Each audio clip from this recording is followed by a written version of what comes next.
La clase de hoy vamos a estudiar Isaías 5 del 1 al 7. Es un pasaje bastante conocido y sin embargo es un pasaje muy fuerte. El tema se llama El amado y su viña, pero de alguna manera otro posible nombre a este tema podría ser ¿qué más podía ser el Señor?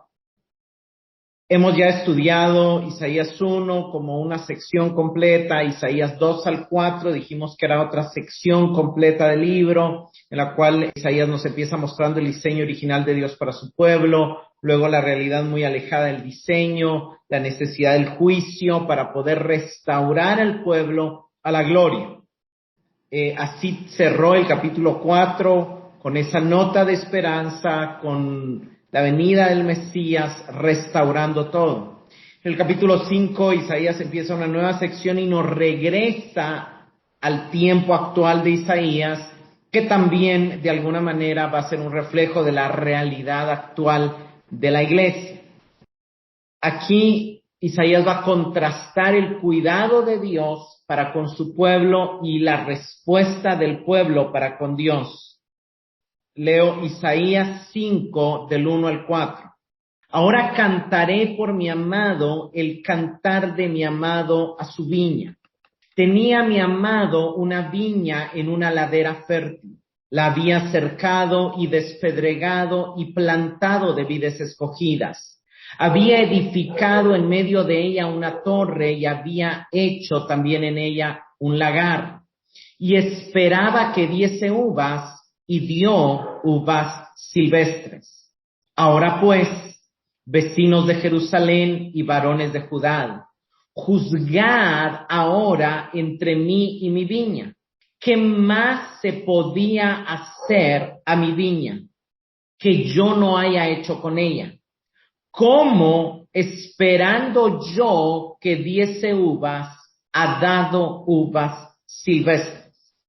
Llama la atención que el inicio de este capítulo y de este poema es bastante atractivo. El profeta se presenta como un músico, como un cantor, y se dirige a sus oyentes con palabras seductoras. Es muy probable de que Isaías haya cantado esta canción en la fiesta de los tabernáculos. En la canción nos hace pensar que la multitud lo está escuchando y que es un momento clave. De hecho, Jesús, sus sermones principales, los que se registran en el libro, por ejemplo, de Juan, los dio en las fiestas judías. En la fiesta de los tabernáculos, precisamente, fue cuando él abre su boca y dice, venid a mí los sedientos, por ejemplo, estando un montón de gente reunida alrededor del templo. La gente se reunía para celebrar el final de la cosecha, parte de lo que ellos cosechaban eran las uvas, se terminaba el final de la cosecha de uvas o llamada la vendimia, y entonces había un tiempo donde se ponían a oír a los sacerdotes, a los profetas, y luego había fiesta. Es posible de que en ese momento, en esa celebración, Isaías se pare e invite a la multitud a escucharlo cantar. Él les dice, quiero cantar el cantar de mi amado a su viña, quiero cantar por mi amado. Y aquí obviamente él está hablando de su amado amigo, luego pasa a hablar en lugar de su amigo y luego va a revelar en los versos 5 y 6 quién es su amado para luego revelar quién es la viña. Y así se va a ir de alguna manera construyendo el poema con su significado que también espera una respuesta de la audiencia. Isaías es muy hábil para atraer en este momento la atención de los oyentes y va a dejarles a ellos la respuesta a la canción. La canción se divide prácticamente en 4 líneas donde se representa el viñedo, el cuidado que el amado tuvo, luego el resultado que la viña dio, la pregunta de qué más podía ser ese amado y luego la consecuencia de lo que le va a pasar a ese viñedo. Como siempre lo hacemos, vayamos viendo verso por verso. Isaías 5:1, ahora cantaré por mi amado el cantar de mi amado a su viña. Lo primero que dice el cantar por mi amado, de alguna manera en el hebreo es concerniente a mi amado. Y lo que él va a cantar es algo que tiene que ver con su amado, pero al mismo tiempo es una canción de su amado. Es interesante porque es la canción del amado de la que él mismo es el cantor. Ahí obviamente él se está presentando como profeta, él está diciendo yo estoy cantando en lugar de mi amado, yo estoy cantando porque mi amado me mandó a cantar una canción que es de él, no es mía. Lo primero que Isaías está diciendo a su audiencia es mis palabras no son mías, este canto no es mío, yo no lo compuse, es compuesto por mi amado, que luego obviamente vamos a ver que es Dios, ¿verdad? Que es Jehová. Él va a decir, él va a cambiar la voz por así dice Jehová. Ahora, lo interesante es cuando uno oye estas palabras cantar, la palabra amado, la palabra viña. Obviamente, ¿qué expectativa despertó esto en la audiencia? Seguramente ellos esperarían un canto de bodas, porque de hecho muchos celebraban sus bodas en este tiempo de los tabernáculos, que era el final de la cosecha y que sugería la consumación del pacto. Es muy probable también que la fiesta de los tabernáculos se haya celebrado en una fecha similar a la entrega de la ley que marcó el pacto de Dios con su pueblo. Pero sinceramente, aunque parece despertar una expectativa de gozo, de esperanza, en la medida que avanza la canción, la esperanza se va desvaneciendo. Sin embargo, el profeta ya atrajo la atención de la multitud y empieza el canto. Y el canto pues lo convierte en una historia y dice, tenía mi amado una viña en una ladera fértil. Primero nos cuenta la realidad, ya el amado tenía una viña y lo interesante es que al hablar de la viña, obviamente tenemos que ir al contexto de Isaías y nos recuerda que anteriormente él ha anunciado lo que significa la viña. Vamos a Isaías 3, 14 y 15 para ver cuál es el significado de la viña. Yahvé demanda a los ancianos de su pueblo y a los jefes. Ustedes han devorado los frutos de la viña, en sus casas están los despojos del pobre. ¿Con qué derecho dejan a mi pueblo o pisotean a los pobres? Dice el Señor Yahvé Sabaoth. Yahvé está reclamándole a los líderes que han pisoteado, han devorado los frutos de la viña y obviamente la viña es su pueblo que está siendo oprimido por los líderes. Entonces ya ellos tenían que tener una idea que la viña se refería al pueblo de Dios. Yahvé, el amado, tiene un pueblo y este pueblo él lo llevó a una ladera fértil. Lo interesante es que en el hebreo la palabra ladera fértil se traduciría un cuerno hijo de aceite o un cuerno hijo de gordura. Y lo que quiere decir un cuerno es que era una altura de montaña en forma de cuerno para que estuviera abierta al sol en todos sus lados y en todas las horas del día. El sol es necesario para el desarrollo de las vides y si hay sombra, la viña no se desarrolla igual. Entonces, el terreno era el ideal, era un terreno, era una montaña en forma de cuerno y era fértil. La palabra, como dije, fértil tiene que ver con gordura que la usa el profeta en el sentido de lleno de abundancia. La riqueza, la fertilidad le era innata, era buena tierra, le pertenecía a la abundancia por naturaleza. Verso 2. La había cavado por todas partes y despedregado y plantado de vides escogidas. Había edificado en medio de ella una torre y hecho también en ella un lagar. Esperaba que diese uvas y dio uvas silvestres. Es bien interesante porque dice, la había cavado por todas partes. Obviamente, como la tierra era pendiente, no pudo emplear el arado con bueyes para arar la tierra, entonces la cavó. Lo que quiere decir eso es que revolvió la tierra, elevándola y haciendo de alguna manera, qué sé yo, pequeños terraplenes donde iba a sembrar las viñas. Algo interesante es que esa tierra la encontró llena de piedras y entonces quitó las piedras arrojándolas fuera.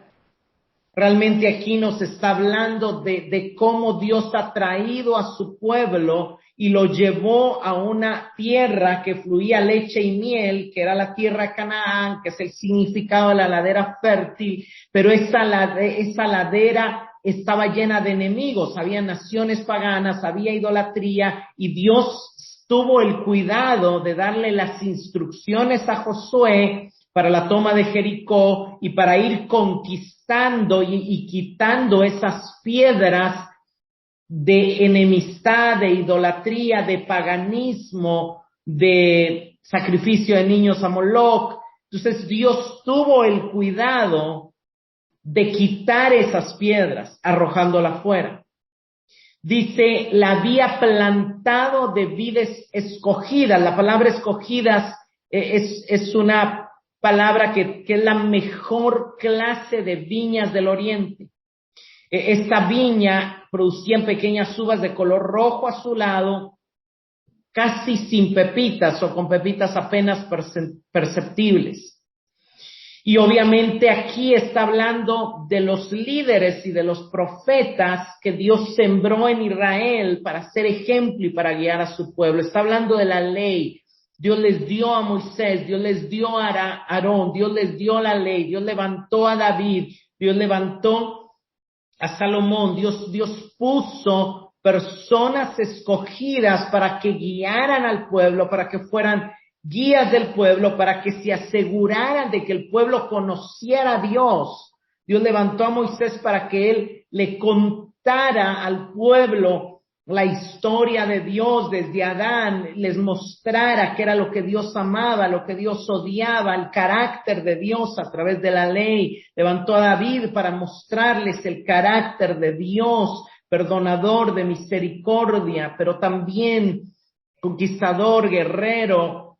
Todos los salmos son esas semillas escogidas. Sí, esas vides escogidas son todos los libros de Moisés en el Pentateuco y todos los salmos de David que ellos tenían para que les alumbraran, para que les guiaran, para que al meditar en esa ley llegaran ellos a dar un fruto próspero, una vida de justicia, una vida llena, cumpliendo, por así decirlo, que busca la vida y no la muerte, que busca la bendición y no la maldición, que da, que comparte, que ama a Dios, que ama al prójimo. Lo interesante es que cada acto está representando el cuidado del Señor por su pueblo. Dios no dejó ni un detalle fuera. Dios tomó en cuenta que el suelo fuera fértil, tomó en cuenta que no hubieran piedras, tomó en cuenta sembrar vides de la mejor calidad, las más selectas. El tema es, no podían fallar. De ahí dice, había edificado en medio de ella una torre. La torre, por un lado, obviamente, en la figura significa la ciudad de Jerusalén. La torre era el muro que rodeaba la ciudad, pero de alguna manera, si nos vamos al tema de la vendimia, al tema de la vid, una torre se edificaba porque el dueño estaba seguro que iba a haber buena cosecha. Entonces construía una torre de vigilancia para que hubiera alguien que cuidara la calidad de la cosecha y para que alguien pues obviamente no robara. Entonces había alguien que llegaba a vivir ahí en la torre. Y luego dice, y preparó un lagar, aunque nuestras versiones traducen lagar, en realidad no es la palabra hebrea que es el lagar donde se pisotean las uvas, sino es otro tipo de lagar que es una tina de vino. Es como un recipiente, como un depósito de vino, un lugar de almacenamiento permanente. Y claramente dice, y esperaba. Y esta palabra esperaba es una esperanza con confianza, es una esperanza que conlleva una expectativa. Es el hebreo kavá, que significa esperar con expectativa rebosante. No tiene que ver con, digamos, en el inglés se entiende, hay dos palabras que se traducen esperar. Una es wait y otra es hope. Wait es esperar duración de tiempo. Hope es esperar con expectativa, con una buena expectativa. En el español a veces no lo entendemos, pero aquí tendríamos que en el inglés usar hope. Entonces, por esa expectativa, él construyó la torre y construyó el depósito de vino. Estaba seguro de que iba a llegar a tener mucho vino. Estaba seguro de que ese pueblo iba a predicar el evangelio, iba a ser un pueblo gozoso, iba a ser un pueblo bendecido. Y miren, hermano, la primera enseñanza aquí es que Dios tiene una esperanza en nosotros. Dios espera algo de su pueblo. Dios espera algo de nosotros. Quiero que vayamos aquí a Juan 15, 1 y 2. Yo soy la vid verdadera y mi padre es el labrador. Toda rama que en mí no da fruto la corta, pero toda rama que da fruto la poda para que dé más fruto todavía. Yo soy la vid y mi padre es el labrador. ¿Qué hace un labrador? Si nosotros nos vamos a Santiago y nos vamos a las cartas de Pablo, el labrador espera el fruto de la tierra. Si el padre es el labrador, el padre tiene una esperanza de que nosotros demos fruto. De hecho, en Efesios 1:18, Pablo dice, yo oro para que se les abran los ojos y puedan conocer la esperanza a la que han sido llamados. O sea, la esperanza que tenemos que conocer no es nuestra esperanza, es lo que Dios espera de nosotros. Y lo que Dios espera de nosotros es como su Hijo. Lo que Dios espera de nosotros es fruto de justicia. Dios tiene una esperanza. Dios como labrador envió a su Hijo y nos unió a su Hijo porque espera de nosotros fruto. Y todo aquel que no dé fruto lo quitará, pero el que dé fruto lo limpiará para que dé más fruto, porque Él espera más fruto de nosotros. Vayamos a Juan 15, 16 y 17. Ustedes no me eligieron a mí, yo los elegí a ustedes. Les encargué que vayan y produzcan frutos duraderos. Así el Padre les dará todo lo que pidan en mi nombre. Este es mi mandato. Ámense unos a otros. Ustedes no me eligieron a mí, nosotros no elegimos a Dios. Él nos eligió a nosotros, pero no por elegirnos nos quita nuestra libertad. Él nos elige, nos salva y nos explica qué espera de nosotros. Os he puesto para que vayan y den fruto y que su fruto permanezca, porque cuando tengan ese fruto permanente, todo lo que pidan al Padre se los va a dar. El Padre tiene expectativa de fruto y quiere responder sus oraciones si ve el fruto en ustedes. ¿Y qué fruto? Que se amen los unos a los otros. El fruto del Espíritu es el amor. El fruto que el Padre espera es el amor. El fruto que Cristo nos envía a dar es vivir una vida desde el amor. Pero la última parte del verso 2 dice, y dio uvas silvestres. Esta palabra que se traduce uvas silvestres o fruta mala, realmente es una palabra que es beusim, que la raíz de la palabra es baas, que significa apestar o apestoso. Realmente el significado más literal sería y dio frutas apestosas o podridas. Lastimosamente, en este caso, el labrador quedó muy decepcionado. La viña no produjo el tipo de uva que se esperaba de las semillas plantadas y bien cuidadas. Produjo uvas salvajes, uvas silvestres, uvas apestosas. Cuando usted consulta a un experto en viñas, los expertos dicen que la única diferencia entre una vid silvestre y doméstica es una cuestión de cuidado. Si tiene el sol, si tiene la tierra correcta, si tiene los cuidados correctos, va a producir buen fruto. Y es una contradicción aquí. Es una contradicción porque el punto aquí es, ¿qué se puede hacer ahora por el pueblo de Dios? Cuando Dios les ha prodigado una obra total de gracia y sin embargo permanecen como si la gracia nunca los hubiera tocado. ¿Qué puede esperar Dios de un pueblo que lo sacó de Egipto, que lo llevó a una tierra que fluía leche y miel, que le quitó a los enemigos, que les levantó líderes, que les dio la ley, que les dio los salmos, que les dio los profetas, pero su vida no ha sido transformada? Verso 3, ahora pues, vecinos de Jerusalén y varones de Judá, juzgad ahora entre mí y mi viña. ¿Qué más se podría hacer a mi viña que yo no haya hecho en ella? ¿Cómo, esperando que diese uvas, ha dado uvas silvestres? Aquí el tono del mensaje empieza a cambiar. Isaías se detiene y se dirige y llama la atención de los vecinos de Jerusalén y de los varones de Judá y les pide a ellos que ellos juzguen. Les pide a ellos una respuesta. Está hablando, pasa a hablar en nombre de su amado y dice, juzguen ahora entre mí y mi viña, dado que el profeta y el amado eran de un solo corazón, dado que él representaba al amado, él está preguntando en nombre de su amado. La pregunta viene desde el amado a través del profeta. Y la pregunta es, ¿qué más se debería de haber hecho? ¿Qué más se podía hacer? De hecho, digo que se debería haber hecho porque en el hebreo la palabra expresa obligación. ¿Qué otra obligación tenía el amado?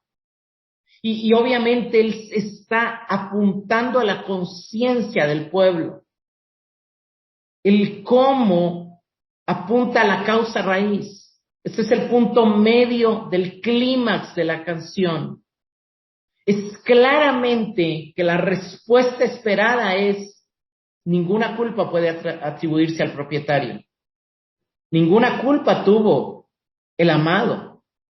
El amado cuidó la ladera fértil, cuidó que no hubieran piedras, la edificó una torre, hizo un lagar. Más adelante vemos que le puso 2 clases de cerca, la cerca de espinos, de alambre y un pequeño muro a su alrededor, porque después va a decir que los va a derribar. Escogió las mejores semillas. ¿Dónde está la culpa? ¿Está la culpa en el labrador? Y la respuesta es no. El labrador, ¿qué más podía hacer? ¿Qué más podía hacer el labrador?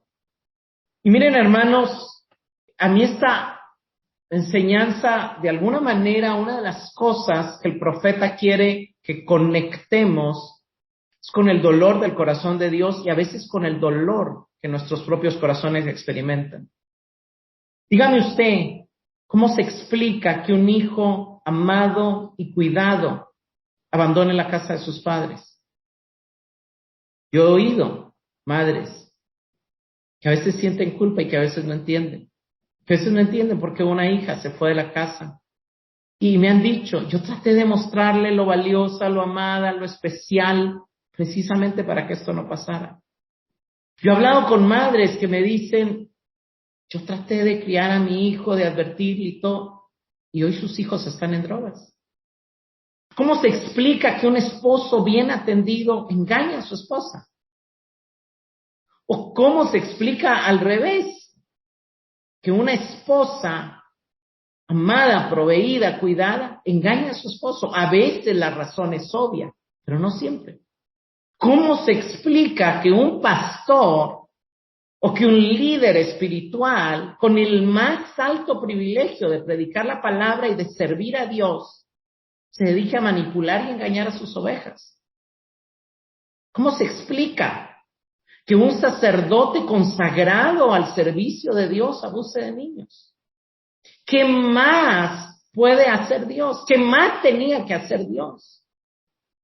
¿Cómo se explica que yo conozca a una persona que me diga, yo era ateo, yo no creía en Dios, yo estaba al borde de la muerte, al borde del precipicio, le dije a Dios, si existes, sácame de esto? Dios lo sacó, él se convierte, busca una iglesia y empieza a leer su Biblia y encuentra en iglesias cosas que no son las que él ve en la Biblia y se queda sin iglesia.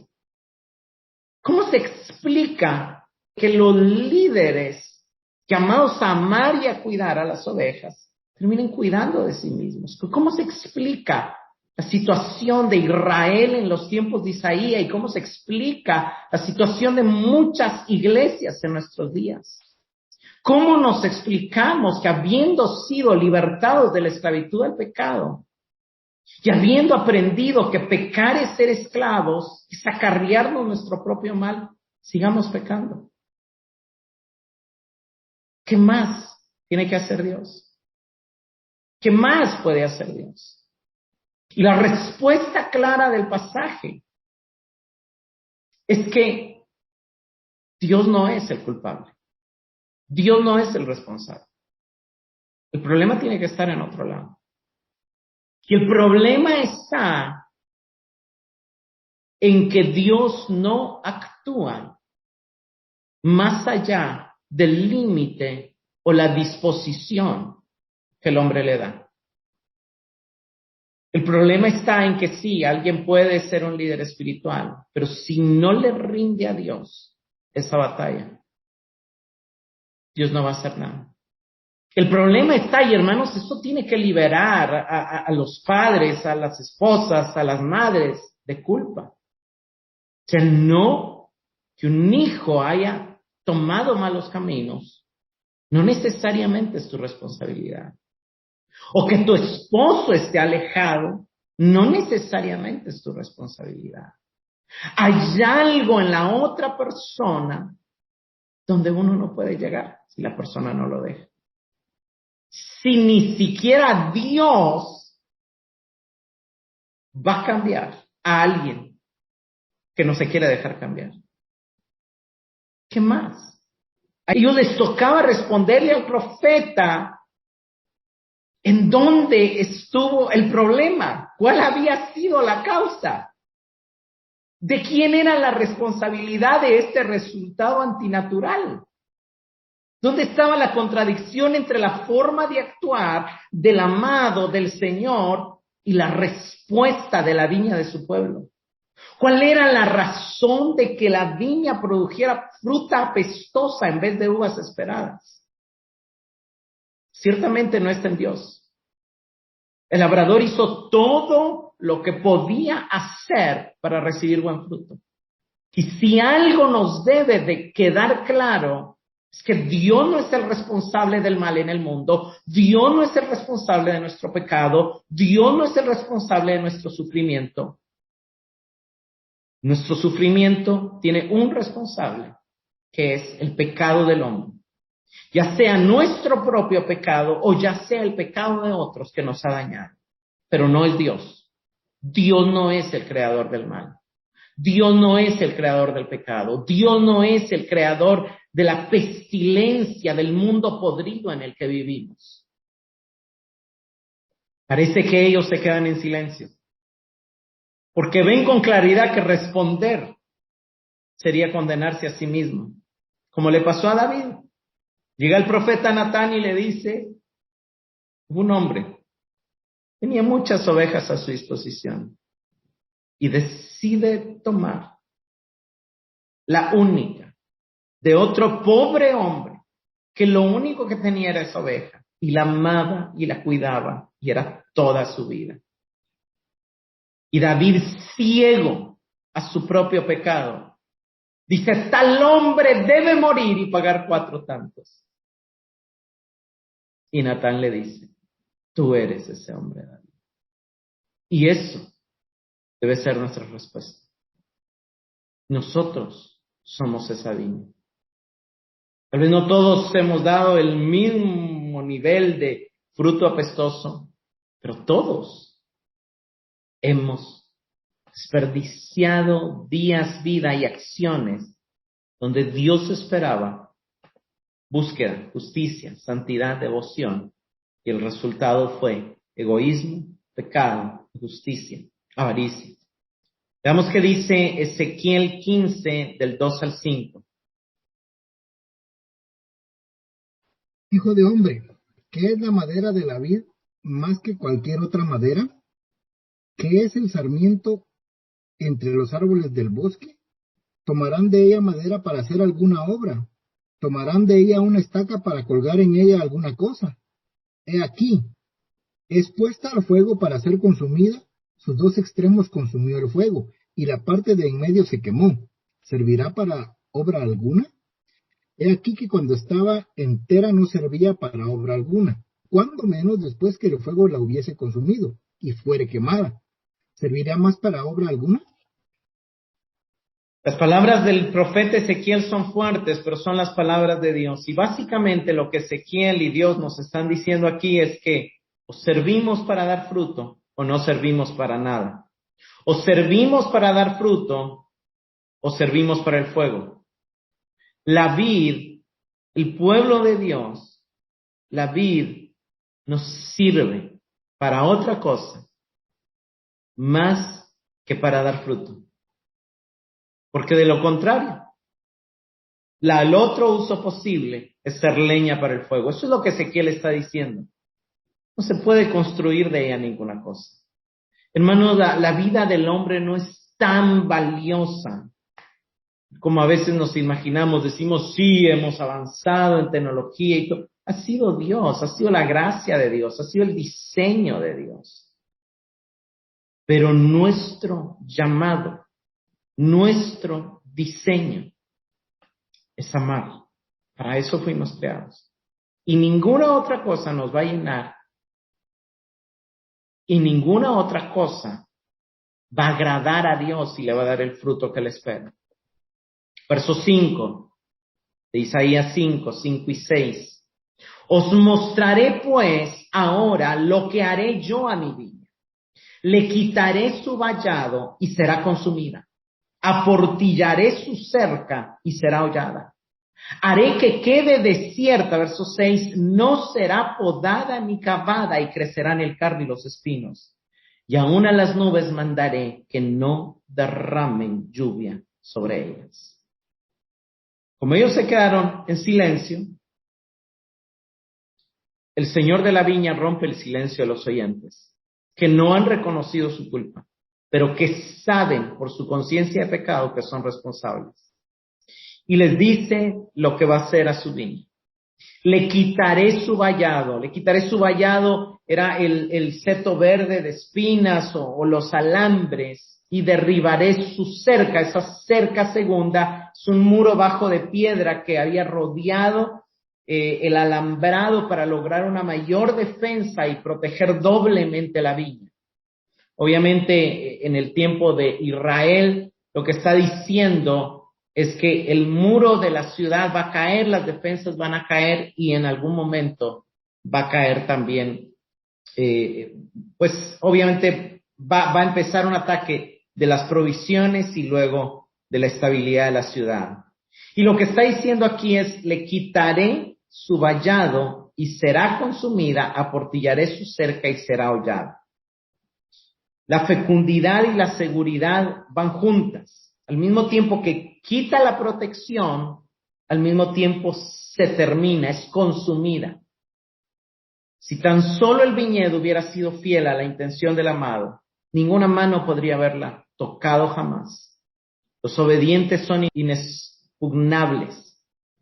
El pueblo obediente de Dios será guardado. El justo vivirá por la fe. El remanente fiel será protegido. Pero cuando no hay fruto, Dios abandonará a su pueblo, primero al enemigo externo, a la bestia devoradora, será consumida, será devorada, pero luego será hollada para pisotear. Haré que quede desierta, verso 6, no será podada ni cavada y crecerán el cerdo y los espinos. En segundo lugar, hay un antagonismo divino. La mano misma del Señor va contra su pueblo infructuoso para convertirlo en un desierto. Si hubieran sido fructíferos, tal peligro no habría surgido. Y luego dice, no será más podada, ya no dio fruto, ya no tiene sentido podarla. No será más cavada, ya no tiene sentido protegerla de sus enemigos, porque no dio fruto. Cardos y espinas crecerán. Y cardos y espinas tiene que ver, obviamente, con la maldición que vino por el pecado de Adán. Con el sudor de tu frente comerás de la tierra, y cardos y espinas te producirán. Se está hablando de la rebelión humana y de la respuesta de la ira de Dios a esa rebelión. Vayamos a Jeremías 17, 5 y 6. Así ha dicho Jehová: maldito el varón que confía en el hombre y pone carne por su brazo, y su corazón se aparta de Jehová. Será como la retama en el desierto, y no verá cuándo viene el bien, sino que morará en los sequedales en el desierto, en tierra despoblada y deshabitada. ¿Qué está diciendo Jeremías de por qué llegó a ser desierto? ¿Por qué llegó a haber sequedales? ¿Por qué llegó a haber cardos y espinos? Porque la confianza no estaba puesta en Jehová, porque si usted sigue leyendo Jeremías, el que confía en Jehová será como árbol plantado junto a corrientes de agua.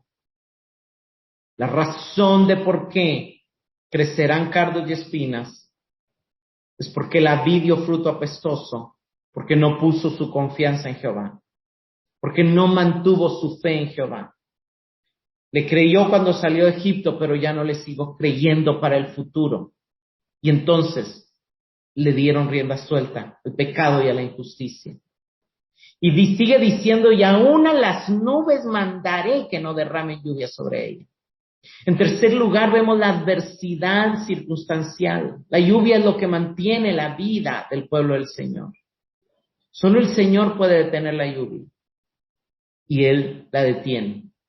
¿Por qué? Porque necesita darle una lección a su pueblo. El canto que empezó con un tono tan poético y tan atractivo se ha convertido en una dura palabra de reprensión y en un anuncio de destrucción. Jeremías profetiza palabras muy similares. Vayamos a Jeremías 5, del 10 al 11.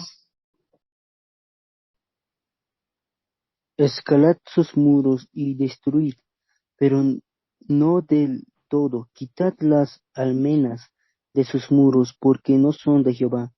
Porque resueltamente se rebelaron contra mí la casa de Israel y la casa de Judá, dice Jehová.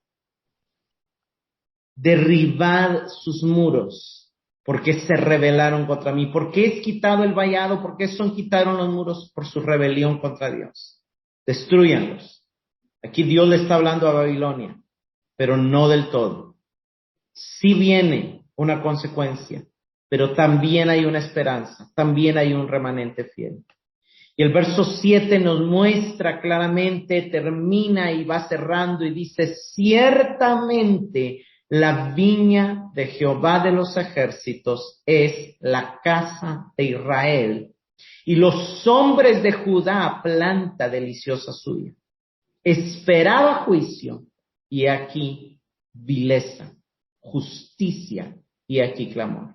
En realidad las palabras, la primera palabra cuando dice esperaba juicio es justicia y la otra palabra es otra palabra para decir justicia. Entonces a veces la primera palabra puede traducirse también juicio. Pero lo que Dios esperaba era justicia, lo que Dios esperaba era el cumplimiento de la ley, lo que Dios esperaba era obediencia a sus mandamientos. Eso es la justicia, obedecer sus mandamientos.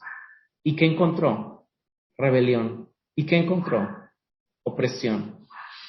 Antes de la caída de Samaria en el 722 a.C., la casa de Israel significaba toda la nación de Israel. Aquí todavía no se ha dado esa fecha. Entonces, Ciertamente la viña de Jehová de los ejércitos es la casa de Israel. Aquí, para los profetas todavía no existía la división entre reino del norte y reino del sur. Todo era Israel. Lo dice, por ejemplo, Amós 3:1 dice, hijos de Israel, los que subieron de la tierra de Egipto, todos los que salieron de Egipto eran los hijos de Israel, era la nación de Israel. Claro, más adelante él se enfoca en el pueblo de Judá y él dice, y los hombres de Judá planta deliciosa suya. La visión es de toda la nación, pero reduce y enfoca el resultado que ha dado los privilegiados de Judá, que tuvieron a David como rey, que quedaron con Salomón, con la descendencia de David, y donde Dios se deleitaba, los que se quedaron con el templo, los que se quedaron con la presencia de Dios. Había un lugar de deleite. Como ya explicamos, el rico cuerno de abundancia es Canaán, tierra que fluye leche y miel. El proceso de cavar la viña y despedrarla fue la conquista de la tierra. Las viñas más preciosas fueron estos profetas, sumos sacerdotes, reyes mejores y ejemplo. Fueron la ley, fueron los salmos, la torre de defensa. Era Jerusalén como la ciudad real. Pero lo que no dijimos es que era la prensa de vino o la tina de vino. Y la tina de vino era el templo donde fluiría como torrentes el vino del gozo celestial. Un vino que Dios había diseñado para saciar la sed de las almas de todos los que llegaran a buscar a Dios. Un templo que cuando Salomón lo consagró le dijo, Señor, que de todos los pueblos de la tierra vengan y te busquen y te adoren en esta casa y reciban respuesta a su clamor de esta casa. Un templo que ya no estaba funcionando para lo que había sido diseñado. Veamos Salmo 36, 8 y 9. Serán completamente saciados de la grosura de tu casa, y tú los abrevarás del torrente de tus delicias, porque contigo es el manantial de la vida, en tu luz veremos la luz. Serán saciados de la abundancia de tu casa. Hermanos, hoy somos el templo, y hoy somos llamados a saciar el hambre de amor de otros. Veamos al Salmo 42, 4.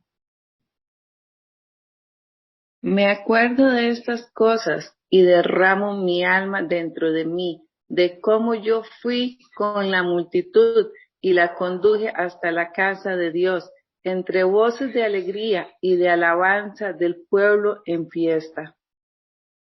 Había alegría, había gozo cada vez que se acercaban a la casa de Dios. Otro salmo dice, me alegré con los que decían, vamos a la casa del Señor. El templo estaba ahí para recordar la presencia de Dios, para oír la ley y para actuar en justicia. En el hebreo dice, esperaban mishpat, y aquí mishpat, sedaká, y aquí seaká. Es muy parecida a las palabras. Mishpat es una palabra que se puede traducir juicio o justicia. Mishpat se puede traducir vileza y algunos lo traducen derramamiento de sangre. En realidad es una palabra que tiene un significado dudoso. Luego la otra palabra es sedaká, significa justicia, sedaká. Y seaká es una palabra que se traduce clamor, pero un clamor que surge de la opresión. Es como gritar de angustia por la opresión. Dios esperaba por la manifestación de su gracia que su pueblo actuara con justicia y obediencia a la ley, que viviera desde el amor. Pero ¿qué pasó? Su actuar fue derramar sangre inocente, su actuar fue maldad, competencia, egoísmo.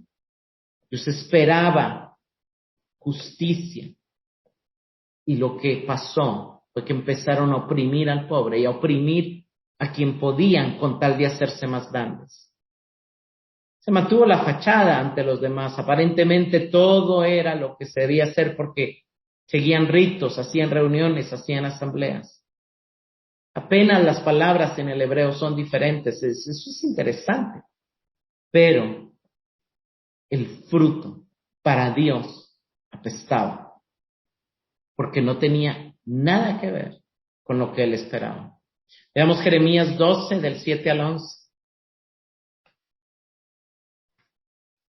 Quejas del Señor. Abandoné mi casa, dejé mi propiedad, he entregado todo lo que más quería en manos de mis enemigos. Los míos se han portado conmigo como un león de la selva, que ha lanzado contra mis rugidos, por eso les tengo rencor. ¿Será acaso mi pueblo un buitre de plumaje feo? Para que todos los demás se lancen contra él. Ea, júntense ustedes, fieras salvajes, vayan a devorar. Muchos pastores han saqueado mi viña, han pisoteado mi propiedad y han convertido mi campo que tanto quería en un potrero sin pasto. Lo han dejado hecho una lástima, sin nada de vegetación. El país está totalmente destruido y nadie se conmueve por eso. Es impresionante y nadie se conmueve por eso. Otra versión dice, pero no hubo hombre que reflexionara. La situación por la cual Dios había creado a Israel estaba destruida. La realidad era totalmente contraria al diseño.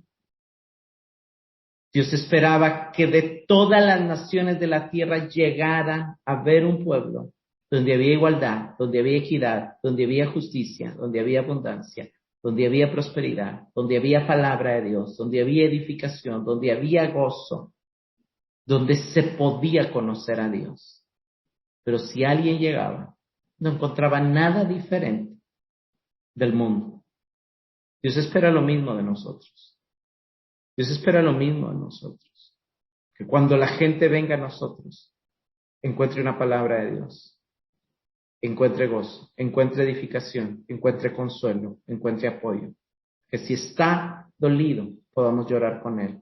Que si está gozoso, celebrando, podamos gozarnos con él.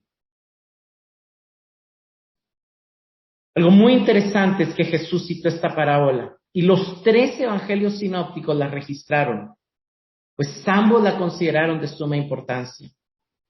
Básicamente, por el tiempo, no vamos a leer toda la parábola, pero Jesús empieza en Mateo 21:33, que había un hombre el cual plantó una viña y dice toda la misma descripción, cavó en un vallado, puso un lagar, edificó una torre, pero se la dio a los labradores y se fue. Cuando vino el tiempo de los frutos, envió a sus labradores, pero los labradores a los siervos del Señor los golpearon, los mataron, los apedrearon. Está hablando de los profetas. Finalmente decidió enviar a su hijo. Dijo, respetarán a mi hijo. Pero cuando vieron al hijo, dijeron entre sí, este es el heredero, venid matémosle y apoderémonos de su heredad. Le echaron fuera de la viña y le mataron. O leamos Mateo 21, del 40 al 46. Cuando venga pues el Señor de la viña, ¿qué hará a aquellos labradores? Le dijeron, a los malos destruirá sin misericordia, y arrendará su viña a otros labradores que le paguen el fruto de su tiempo, a su tiempo. Jesús les dijo, ¿nunca leísteis en las Escrituras, la piedra que desecharon los edificadores ha venido a ser cabeza del ángulo? El Señor ha hecho esto, y es cosa maravillosa a nuestros ojos. Por tanto os digo que el reino de Dios será quitado de vosotros, y será dado a gente que produzca los frutos de él. Y el que cayere sobre esta piedra será quebrantado, y sobre quien ella cayere le desmenuzará. Y oyendo sus parábolas, los principales sacerdotes y los fariseos entendieron que hablaba de ellos. Pero al buscar cómo echarle mano, temían al pueblo porque ese le tenía por profeta. Es bien interesante porque en la misma parábola se hace la pregunta, ¿qué hará el Señor de la viña?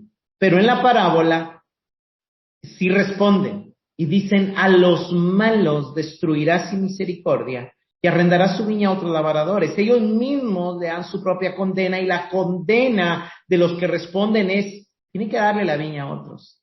Y eso es precisamente lo que dice el verso 43. El reino de Dios será quitado de vosotros, Israel, y será dado a la iglesia, a gente que produzca los frutos de él.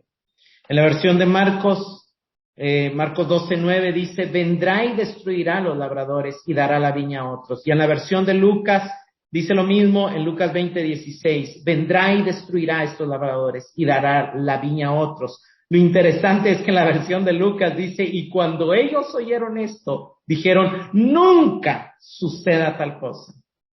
Pero él mirándolo les dijo, la piedra que desecharon los edificadores ha venido a ser la piedra del ángulo. Pablo nos explica que Cristo es el cimiento de la iglesia, Cristo es el fundamento, Cristo es la piedra angular.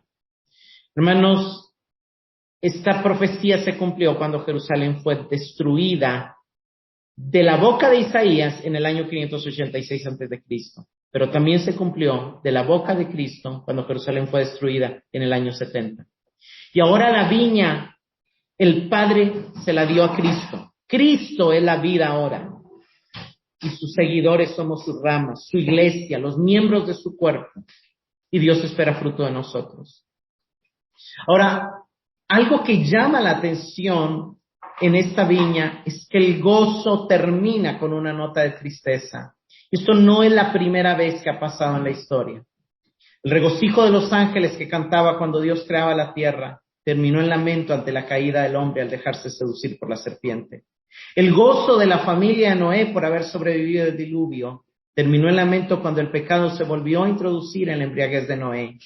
La celebración de la salida de Egipto termina en luto en el Salmo 90, cuando murieron los 2 millones menos 2 que habían salido de Egipto en el desierto. El gozo de la construcción del templo de Salomón terminó en la composición del libro de Lamentaciones con su destrucción. La alabanza de los ángeles ante el nacimiento de Cristo día después era voz de lloro de muchas madres de niños asesinados por Herodes. Ante la muerte también del mismo Jesucristo en la cruz del Calvario, María su madre, María Magdalena, los discípulos lloraban. ¿Cuál es la razón de que todos estos momentos de gozo pasaran a ser momentos de dolor, de lamento, de luto y de tristeza? Una sola respuesta: el pecado del hombre, nuestra rebelión contra Dios. Pero lo hermoso es que ninguna de estas escenas fue el final de la historia. Las lágrimas de María Magdalena y de los discípulos en la crucifixión fueron enjugadas por el Cristo resucitado. Y el poder que resucitó a Cristo de entre los muertos, dice la Biblia, que actúa en nosotros para transformar nuestra falta de fruto en una vida fructífera. Dios sigue siendo un Dios que restaura nuestra vida a su diseño original, el llevar fruto para Dios. Quiero terminar leyendo el Salmo 80, del 8 al 19 rápidamente. Dice, tú removiste una vid de Egipto, expulsaste las naciones y la plantaste, limpiaste el terreno delante de ella, echó profundas raíces y llenó la tierra, los montes fueron cubiertos con su sombra, los cedros de Dios con sus ramas, extendía sus ramas hasta el mar y sus renuevos hasta el río. ¿Por qué has derribado sus vallados de modo que la vendimian todos los que pasan de camino? El puerco montés la devora, de ella se alimenta todo lo que se mueve en el campo. Oh Dios de los ejércitos, vuelve ahora, te rogamos, mira y ve desde el cielo y cuida esta vid, la cepa que tu diestra ha plantado y el vástago que para ti has fortalecido, está quemada con fuego y cortada, ante el reproche de tu rostro perecen. Sea tu mano sobre el hombre de tu diestra, sobre el hijo del hombre que para ti fortaleciste. Entonces no nos apartaremos de ti. Avívanos e invocaremos tu nombre. Oh Señor, Dios de los ejércitos, restáuranos. Haz resplandecer tu rostro sobre nosotros y seremos salvos. Preguntas de reflexión. ¿Te has preguntado cómo el mal encuentra fácilmente aparecer a pesar de las precauciones tomadas para que sea restringido? ¿Notas que Dios no es el responsable del pecado del hombre ni de la falta de amor en este mundo? ¿Qué más podemos pedirle a Dios si nos ha dado a Cristo y por medio de él la vida eterna? ¿Te queda claro que Cristo nos llamó y nos asignó también a nosotros para dar fruto para Dios? Es decir, fruto de amor para nuestros semejantes. ¿Te da esperanza el hecho de que Dios es un Dios que nos restaura a pesar de nuestro pecado? Señor, oramos esta oración del Salmo 80. Y nos unimos, Señor, a la voz del salmista pidiéndote, avívanos e invocaremos tu nombre. Oh Señor Dios de los ejércitos, restauranos, haz resplandecer tu rostro sobre nosotros y seremos salvos. Reconocemos, Señor, que la razón de nuestros males y de nuestro sufrimiento no está en ti, está en nuestro pecado y en el pecado de la humanidad que nos rodea. Señor, perdónanos por aquellos momentos donde incorrectamente te hemos atribuido a ti el mal, el dolor y el sufrimiento que vivimos en este mundo podrido. Ayúdanos, Señor, a recordar la verdad de que tú has hecho todo para mostrarnos tu amor, tu compasión, tu cuidado, de manera que demos un buen fruto para ti. Ayúdanos a permanecer en Cristo, que es la única posibilidad que tenemos para poder satisfacer tu esperanza de ser fructíferos y de dar fruto del Espíritu, que es amor. Te lo suplicamos, Señor, en el nombre de Jesucristo, tu Hijo, nuestro Señor. Amén.